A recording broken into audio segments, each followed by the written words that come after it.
नमस्कार, माझं नाव सुचिता विनोद महाडिक. मी राहणार माटवण. मी पंचायत समिती खेरडीकरणातून शिवसेना पक्षाची अधिकृत उमेदवार आहे. एकंदरीत उमेदवार आहात. जनतेसमोर जाताना नेमकं कोणकोणते प्रश्न समोर येतात, समस्या कोणत्या समोर येतात? जनतेसमोर जाताना त्यांचे रोजगार, परत महिला बचत गटाचे काही प्रश्न असतात किंवा लाडकी बहीण योजना याचे काही प्रश्न असतात. हे सर्व प्रश्न समोर येतात. ह्या ठिकाणचा विकास झाला असं म्हणायचं? हो, तसा झालेलाच आहे आणि होतच राहणार याच्या पुढे दादांच्या मार्फत. आता जनतेसमोर जाताना काय नेमकं समोर येतं? महिला बचत गटाच्या माध्यमातून आहे, लाडकी बहीण योजना आहे, त्याही पलीकडे जाऊन काय नेमकं समोर असते? पकडी पाडण्याला सगळी करतात, पण त्याही पलीकडे जाऊन दुसरं काय समोर येतं? बाल विकास आहे, त्याच्यामध्ये महिला सक्षमीकरण आहे, महिलांना उद्योग किंवा उपजीविकेचं साधन आपल्याला निर्माण करायचं आहे. हे सर्व प्रश्न आपल्याला समोर येतात. जनतेला काय नेमकं आवाहन करा? जनतेला येत्या 7 तारखेला जिल्हा परिषद आणि पंचायत समिती दोन्ही उमेदवारांना तुम्ही भरघोस मताने विजयी करा, एवढी नम्र विनंती. नमस्कार, मी मीनाक्षी विनय शेडगे, कैलासवासी दत्ताराम शेडगे यांची सून. मी एक संगणक संस्थापिका आहे आणि माझं वकिलीचं प्रशिक्षण चालू आहे. तसेच 3 वर्ष मी ग्रामपंचायत सरपंच म्हणून हातीगावची सरपंच म्हणून कार्यरत आहे. आज इथे मी पालगड गटातील जिल्हा परिषद म्हणून शिवसेना पक्षाचे अधिकृत उमेदवार म्हणून मी तुमच्याशी बोलत आहे. आज निवडणुकी संदर्भात म्हणायचं झालं तर सगळीकडेच विकास आहे. म्हणजे सन्माननीय योगेशदादा कदम यांच्या मार्फत गेल्या आत्ताच्या 3 तालुक्यांमध्ये खेड, दापोली आणि मंडणगड तालुक्यांमध्ये अति प्रचंड आणि वेगाचा विकास होत आहे. आणि यांचं नेतृत्व करणारा एकच व्यक्ती तो म्हणजे सन्माननीय योगेशदादा कदम. दादांच्या मार्फत या तिन्ही तालुक्यांना एक तेजस्वी सूर्य लाभलेला आहे. आणि आता बरेचसे विरोधक आहेत, त्यांनी एकत्र येऊन दादांना एकटे पाडलेला आहे. परंतु हा जो हिरा आहे हा चमकणारच. त्याला एकटं ठेवा नाही तर कुठेही ठेवा, दादा हे चमकणारच. या निवडणुकीमध्ये एकच गोष्ट आहे, ती म्हणजे माझं विजन असं आहे की आपल्या या कोकण भागामध्ये रोजगार, तसेच आरोग्य, शिक्षण आणि ह्या ज्या मूलभूत गरजा आहेत, तसेच रस्ते वगैरे यांचा अजून विकास करायचा आहे. कारण की दादांच्या मार्फत विकास होतच आहे, परंतु जिल्हा परिषद आणि पंचायत समितीचे उमेदवार आहेत, त्यांचे 2 हात आहेत. हे आपल्याला बळकट करून येत्या निवडणुकीमध्ये आम्हाला निवडून देऊन आम्हाला विकासाचा मार्ग, त्यांच्या विकासाला हातभार लावायचा आहे. हेच आमचं विजन आहे. नेमकं विजन नेमकं काय? तुम्ही आता बोललात की सगळे हात एकत्र येऊन जाताना करण्याचा प्रयत्न केला, तर नेमकं विरोधक कोण? विरोधक कोण आहे? कोण नेमके विरोधक? आता तुम्ही बोलत ना की विरोधक सगळे एकत्र आले. हा, सगळ्या बोलू का?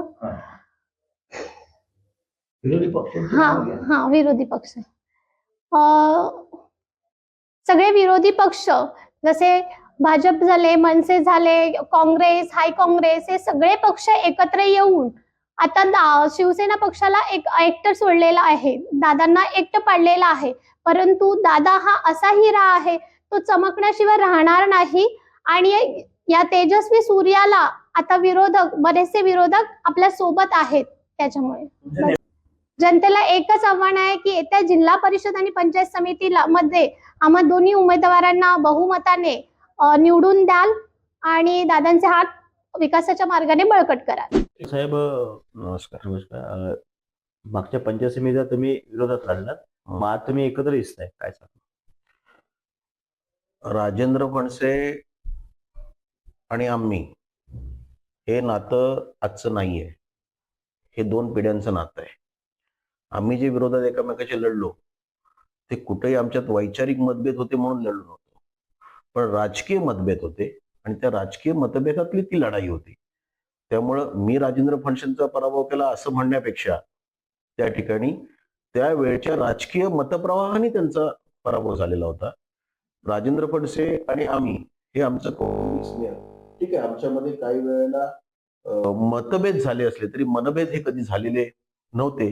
त्यामुळं मी निवडून आल्यानंतर सुद्धा मी ज्या दिवशी उपसभापती पदाची पद मला ज्या दिवशी मिळालं त्याच्या आदल्या दिवशी आमची काकी त्या ठिकाणी एक्सपायर झाली होती, त्याची आई एक्सपायर झाली होती. त्या दिवशी आम्ही मिरवणूक नाही काढली. 15 तारखेला सकाळी तिसऱ्याच्या दिवशी मी त्यांच्या घरी हजर होतो. म्हणजे एवढे आमचे संबंध हे चांगलेच होते. कटुता ही लोकांच्या तयार लोक भासवतात, परंतु आम्ही दोघंही शत्रुत्व संपवणारे लोक आहोत. शत्रूला संपवण्यापेक्षा शत्रुत्व संपवणं ही मोठी गोष्ट आहे आणि त्याच्यातूनच आमचे संबंध कायम राहिले. आणि त्या संबंधाचा परिणाम आज असा आहे की 2024ला दादांच्या इलेक्शनच्या अगोदरच महायुतीच्या माध्यमातून मी राष्ट्रवादी काँग्रेस पार्टीमध्ये काम करत होतो, जिल्ह्याचा उपाध्यक्ष होतो, तटकरे साहेबांच्या नेतृत्वाखाली काम करत होतो. परंतु ते काम करत असताना महायुतीच्या माध्यमातून दादांच्या सोबत काम करण्याची, दादांच्या इलेक्शनला काम करण्याची संधी मला मिळाली आणि तिथून पुन्हा एक नवीन प्रवास चालू झाला. आणि आता शेवटी मी 27 तारखेला डिसेंबरच्या तिथे राजीनामा दिला त्या पार्टीचा आणि मागच्या गुरुवारी मी दादांकडे 22 तारखेला भाईंच्या नेतृत्वाखाली त्या ठिकाणी प्रवेश केला. आणि त्या प्रवेश करायच्या अगोदर सुद्धा माझं ठरलं होतं की दादालाच उमेदवारी दिली गेली पाहिजे. दादाला मी 6 महिन्यापासून सांगतोय की उमेदवारी ही आता पंचायत समिती तुला लढायची आहे आणि तुझं नेतृत्वाखाली मी काम करणार आहे आणि तुला निवडून आणण्यासाठी मी काम करणार आहे. आणि ईश्वर मला तेवढी ताकद देतोय, माझ्या शब्दाला तेवढी धार देतोय की मी त्याच्यासाठी त्याच्या विजयामध्ये मोलाचा सिंहाचा वाटा उचलण्याचं सौभाग्य आज मला, तो आमचा मोठा भाऊ आहे, त्याच्या वयानुसार तो मोठा आहे, त्याच्या हुद्द्यानुसार तो मोठा आहे, त्यामुळं ते सौभाग्य मला मिळतंय की त्याच्यासाठी काम करून त्याच्या विजयामध्ये सिंहाचा वाटा उचलण्याचं सौभाग्य मला मिळतंय. मतदारसंघ आहे हो. त्यामध्ये दापोली तालुका येतो. हो. आपल्या माहितीनुसार इथे समाधानकारक विकास कामं झालेत का? नाही, नक्कीच दादांच्या माध्यमातून सुद्धा खूप झाले. सांगतो ना साहेब, मी सुनील तटकरे साहेबांनी सुद्धा चांगल्या पद्धतीने या ठिकाणी कामं केलेली आहेत. मी ते नाकारू शकत नाही, कारण ती मी बघितलेली आहेत. परंतु दादांच्या विकासाची जी कामं आहेत त्याच्या तुलनेमध्ये मग ती भरपूर कमी प्रमाणात. साहेबांना मिळणारा जो निधी आहे, साहेबांना अल्पसंख्याकांचा मिळणारा निधी असेल, साहेबांचा निधी असेल, जिल्हा नियोजनामधला निधी असेल, या सगळ्या निधीची पुरेपूर इस्तेमाल व त्याचं वाटप या ठिकाणी साहेबांनी केलेलं होतं. परंतु तो निधी खूप कमी प्रमाणात आहे. काय एकंदरीत मतदारांना काय सांगाल, कार्यकर्त्यांना काय सांगाल? तुम्ही आता डिसेंबरमध्ये इकडे आलात आणि जे विरोधक होते त्यांची अशी मैत्री, म्हणजे तुझी पुराणी मैत्री होती, आता काय सांगाल एकंदरीत? निश्चितच मी सर्व मतदार बंधू भगिनींना आवाहन करेन की आपण राजेंद्र फणसे असतील आणि आमच्या जिल्हा परिषदच्या शेडगे वहिनी असतील, ताई असतील, यांना भरघोस मताने विजयी करा. कारण यांना विजयी करताना जी त्रिसूत्री आहे आपली, ग्रामपंचायत असेल, पंचायत समिती असेल, जिल्हा परिषद असेल, सगळ्या ठिकाणी आमदार जाऊ शकत नाहीत. आज आमदार 3 लाख लोकांचं नेतृत्व करतात. त्या 3 लाख लोकांना प्रत्येक वेळा आमदारांना भेटणं शक्य नसतं. त्यामुळे ही जी काही पंचायत राज सिस्टीम आहे, त्या पंचायत राज सिस्टीमसाठी आपल्याला पंचायत समिती सदस्य आणि जिल्हा परिषद सदस्य म्हणजे आमदारांचे डावे उजवे हात आहेत. त्यामुळे त्या हात बळकट करायचे असतील तर दादांचे हात बळकट करण्यासाठी इथे 1806 जिल्हा परिषदचे उमेदवार आणि 12 पंचायत समितीचे उमेदवार, हे सगळे जे योगदान दिलेले आहेत, धनुष्यबाण या निशाणीवर जे सगळे उभे आहेत, ह्या सगळ्यांना आपल्याला मतदान करणं गरजेचं आहे आणि आपल्याला दादांचे हात बळकट करणं गरजेचं आहे. आणि त्याचबरोबर आपलं बहुमत जे आहे, राजेंद्र फणसे साहेब 2012ला त्यांचा प्रचार ज्या दिवशी सुरू झाला त्या दिवशी 4 दिवस माझी गाडी त्यांच्याकडे होती सुरुवातीला. म्हणजे तिथून आमचे संबंध आहेत, त्याच्या अगोदरपासूनचे संबंध आहेत, पण ते सुद्धा संबंध लक्षात घ्या. त्यामुळे मी तुम्हाला आज पुन्हा एकदा सांगतो की 2012ला साहेब जेव्हा उभे राहिले जिल्हा परिषदला, तेव्हा त्यांना आम्ही 3300 मताची आघाडी दिली होती, जी रत्नागिरी जिल्ह्यामध्ये हायेस्ट होती. त्यामुळे आज पुन्हा एकदा सांगतो, राजेंद्र फणसे हे निश्चितपणाने रत्नागिरी जिल्ह्यातली सगळ्यात हायेस्ट पंचायत समितीचं मताधिक्य घेऊन राजेंद्र फणसे निवडून येतील. त्यामुळं आपण दादांच्या प्रवाहात सामील व्हा. दादांचा विकासाचा प्रवाह असेल, दादांचा सगळ्या पद्धतीचा जो चांगला प्रवाह आहे, एकंदरीत लोकांशी वागण्याची पद्धत, या सगळ्या चांगल्या प्रवाहात तुम्ही सामील व्हा आणि अधिकचं भरघोस योगदान तुम्ही फणसे साहेबांच्या कडे टाका, संपूर्ण तालुक्यामध्ये टाका आणि धनुष्यबाण या चिन्हाला भरघोस मत द्या. पालघर पंचायत समिती गणामध्ये आपण आहोत. पंचे साहेब, पुन्हा एकदा निवडणूक रिंगणामध्ये आहात, काय सांगा? कोकणचे भाग्यविधाते माजी प्रधानमंत्री आमचे पालक सन्मान्य रामदासभाई कदम, राज्याचे गृहराज्यमंत्री, तरुणांचे प्रेरणास्थान, आमचे आधारस्तंभ, विकासाचे महामेरू सन्मान्य योगीदादा कदम यांनी पालघर पंचायत समिती गणाची उमेदवारी मला जाहीर केलेली आहे. नक्कीच माझे काही ध्येय उद्दिष्ट आहेत आणि ते अशा प्रकारचे आहेत. पालघरमध्ये पालघर किल्ला आहे, त्याची चांगल्या प्रकारे डागडुजी झाली पाहिजे. पालघर किल्ल्याचे संवर्धन झालं पाहिजे. पालघर किल्ल्याचं चांगल्यापैकी सुशोभीकरण झालं पाहिजे. पालघर हे साने गुरुजींचं जन्मस्थान आहे. त्या जन्मस्थानी साने गुरुजींचं भव्य दिव्य स्मारक झालं पाहिजे. पालघरमध्ये सोविली या गावी कारगिलचे तुकाराम भोईटे यांच्या स्मरणार्थ एक भव्य दिव्य स्मारक व्हायला पाहिजे. पालघरमध्ये कातळवाडी या ठिकाणी पांडुरंग विठोबा केसरकर यांनी भारत पाकिस्तान युद्धामध्ये आपल्या प्राणाची आहुती दिलेली आहे, त्यांचं देखील स्मारक होणं गरजेचं आहे.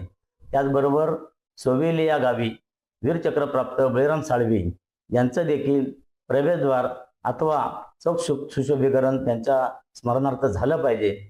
आणि ह्या सगळ्या गोष्टी तरुणांना प्रेरणादायी होतील आणि म्हणून या सगळ्या गोष्टी होणं गरजेचं आहे. यासाठी माझा सदैव प्रयत्न असेल. योगीदादा कदम यांच्या मार्गदर्शनाखाली, रामदासभाई कदम यांच्या मार्गदर्शनाखाली या सर्व गोष्टी सहज शक्य होतील अशा प्रकारची मला आशा वाटते. तुम्ही जिल्हा परिषदला होतात, त्यानंतर पंचायत समिती होतात आणि पुन्हा आता रिंगणामध्ये आहात. कसं पाहताय या गोष्टीकडे? जिल्हा परिषदला ज्यावेळेस मी निवडून आलो त्यावेळेस मतदारांनी मला संपूर्ण जिल्ह्यामध्ये सर्वाधिक मताधिक्याने मला निवडून दिलं. त्याच्यानंतर मध्यंतरीच्या काळात मी गप्प बसलेलो नव्हतो. मी लोकांची सेवा एक कारगिलचे तुकाराम भोईटे सेवा संस्थेच्या माध्यमातून करत होतो. आज देखील माझी सातत्याने सेवेचा व्रत चालू आहे. आज पंचायत समितीला मी जो काही जात आहे त्यासाठी देखील माझे चांगल्या प्रकारचे जे सुरुवातीपासूनचे जे स्वप्न आहेत ते पूर्ण करण्यासाठी जात आहे. काय स्वप्न आहेत तुमचे? आता मी म्हटलो की काल पालघर किल्ला, हे या गोष्टी ओव्हर आहेत, पण तुम्ही जनतेसमोर जातात, नेमके कोणकोणते प्रश्न समोर येतात? आता जनतेच्या समोर जाताना आता खरं म्हणजे योगीदादाच्या माध्यमातून बराचसा विकास झालेला आहे.